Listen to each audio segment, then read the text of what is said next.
你係咪試過睇啱方向買 long call 呢？結果股價真係升咗，但係因為升得唔夠快，又或者升得唔夠多，結果到期日一到呢，計翻埋你俾出去嘅期權金成本嘅，你竟然仲係倒轉都係蝕緊錢，呢個就係單邊策略嘅痛點。今日我哋要學一招組合拳，垂直價差，英文係 vertical spread。呢一條片我會教你點樣用買一賣一嘅組合拳降低你嘅入場成本。投資功課，我相信普通人都可以學識投資。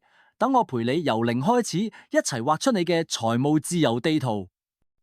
本內容僅供資訊同教育用途，唔構成財務建議。投資前請大家自己衡量風險。喺講 spread 之前，先重溫一下期權嘅基本四式：long call 同 short put 睇升，long put 同埋 short call 睇跌。如果想仔細重溫翻基本四式，就快啲睇翻呢一條片啦。但係點解有時單腳策略唔夠用？你淨係買一張 long call 或者 long put，有兩大痛點。第一，成本高昂，你俾出去嘅期權金100%都係你嘅成本。第二，時間係你嘅敵人，就算股價唔喐喺度橫行，你揸住嗰張合約，每日都喺度扣血。呢個就係我哋講嘅時間衰減，時間價值不斷流失。如果想重溫翻淨係做 long option 嘅問題，就可以睇翻呢一條片啦。咁解決方案係咩？好簡單，就係唔好淨係做買家。如果我哋同時買入一張期權，再賣出另一張期權，會發生咩事？呢個就係價差，英文就叫做 spread。等我用個比喻，就好似你買一張飛，再買一張飛，就好似用100蚊買咗張頭等艙機票，但你同時將你手上另一張經濟艙機票用40蚊賣俾人，咁你今次嘅淨成本就由100蚊即刻降到60蚊。所以重點係一買一賣。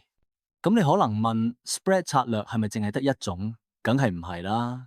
期權策略之所以咁多變呢，係因為每張期權合約都有兩個核心變數，俾我哋喺價差策略入面操控。第一樣係行使價，而第二就係到期日。只要改變呢兩個變數嘅組合，我哋就可以創造出三種 spread 啊。第一款垂直價差 vertical spread 係同一到期日而唔同行使價嘅 spread。第二款水平價差 horizontal spread， 我哋會更常叫佢做 calendar spread， 係同一行使價而唔同到期日嘅 spread。第三款對角價差 diagonal spread 就係兩行使價同埋到期日都唔同。如果你打開期權鏈，唔同行使價會垂直擺，所以唔同行使價就叫 vertical。而期權鏈嘅唔同到期日就打橫咁擺，所以就叫 horizontal。兩樣都唔同就叫 diagonal。係咪好簡單呢？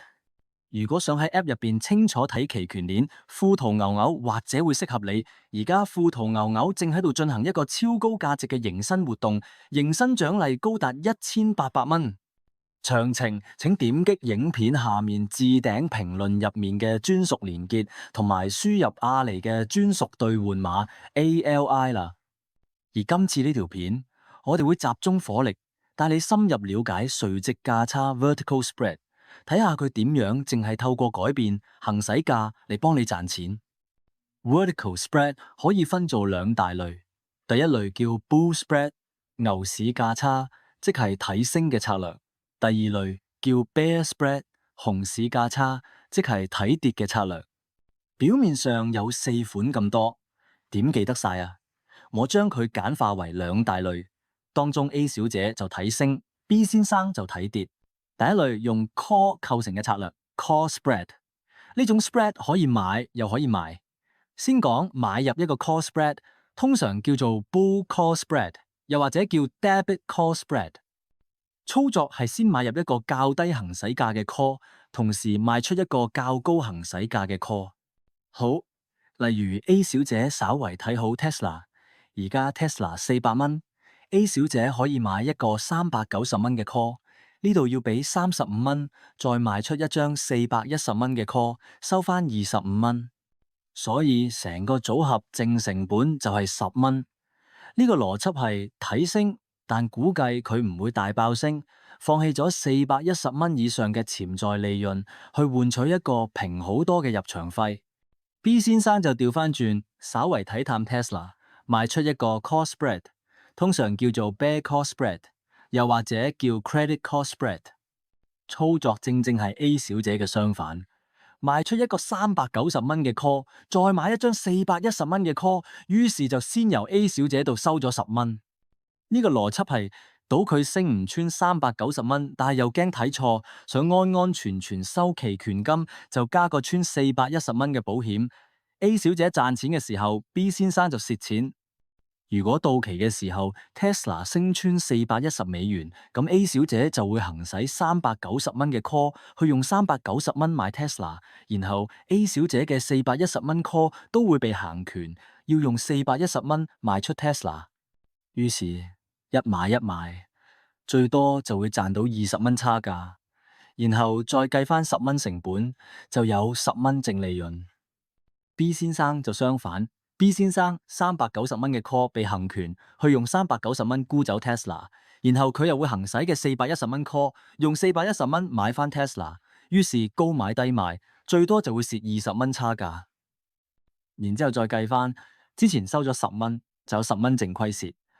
當 Tesla 到期嗰陣時低過390蚊，咁兩張 call option 都變廢紙。A 小姐就蝕咗10蚊成本， B 先生淨收10蚊。第二種就係用 put 嚟做。Put spread 邏輯差唔多，可以買又可以賣。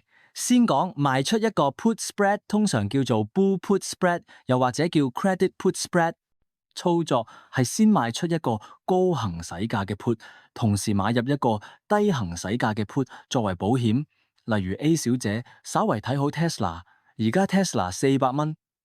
A 小姐可以賣出一張410蚊嘅 put， 收翻35蚊期權金，再買入一張390蚊嘅 put， 俾25蚊作保險，所以成個組合先收取10蚊。呢個邏輯係我賭佢唔會跌穿410蚊，但係又驚睇錯，想安安全全收期權金，就加個跌穿390蚊嘅保險。B 先生就調翻轉，稍為睇淡 Tesla， 買入一個 put spread， 通常叫做 bear put spread，又或者叫 debit put spread。 操作正正係 A 小姐嘅相反。 B 先生買一個410蚊嘅 put， 呢度要俾35蚊，再賣出一張390蚊嘅 put， 收翻25蚊，所以成個組合淨成本就係10蚊。呢個邏輯係睇跌，但估計唔會大跌。 A 小姐賺錢嘅時候， B 先生就蝕錢。如果到期嘅時候 Tesla 升穿410蚊，兩張 put option 都會變廢紙，咁 A 小姐就會賺到全數10蚊嘅淨收入， B 先生就蝕咗10蚊成本。如果 Tesla 到期嗰陣時跌穿390蚊， A 小姐嘅410蚊 put 都會被行權，要用410蚊買入 Tesla， 然後佢又會行使390蚊嘅 put 去用390蚊沽走 Tesla， 於是一買一賣，最多就會蝕20蚊差價，扣減組合收入10蚊，淨虧損10蚊。B 先生就相反。 B 先生行使410蚊嘅 put 去用410蚊沽走 Tesla， 然後嘅390蚊 put 都會被行權，要用390蚊買入 Tesla， 於是低買高賣，最多就會賺20蚊差價。組成 spread 有兩大好處，第一，降低成本，利用賣出合約收到嘅期權金去補貼你買入合約嘅成本。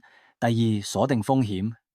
如果你做開期權 short side， 你賣出嗰張合約本身可能有無限風險噶嘛，但因為你同時買入咗一張合約，佢就會保護你 short option 本身輸無限嘅風險，令到你嘅最大損失喺入場之前已經計得清清楚楚。因此做 spread 就會引申一個問題，就係佢比較難博無限利潤，因為 spread 本身會限制咗你嘅利潤同埋風險。另外，如果係積極嘅炒家，你做多過一個期權，相對嘅交易成本會貴咗，例如佣金啊、買賣差價等等。總結一下，今日我哋學咗垂直價差，佢嘅核心就係相同時間唔同價格 bull spread 策略用嚟應對股價睇升嘅情況， bear spread 策略係用嚟應對股價跌嘅情況。最緊要咧就係分清楚呢個 spread 咧係睇好定睇淡啦。今日我哋只係喐咗行使價呢個變數。如果我哋玩唔同時間呢？如果我想專登賺時間流逝嘅錢，就快啲留言 calendar spread 啊！最緊要嘅並唔係跟單買賣，而係學識將自己嘅睇法變成只屬於自己嘅期權組合。最後多謝 Mr. Legan Wong 同埋 CliffFan 8716支持上次影片。如果呢條片幫助到大家嘅話，不妨 Superfans Like 同埋留言，話俾我知你哋想點樣使用期權。我哋下次再見。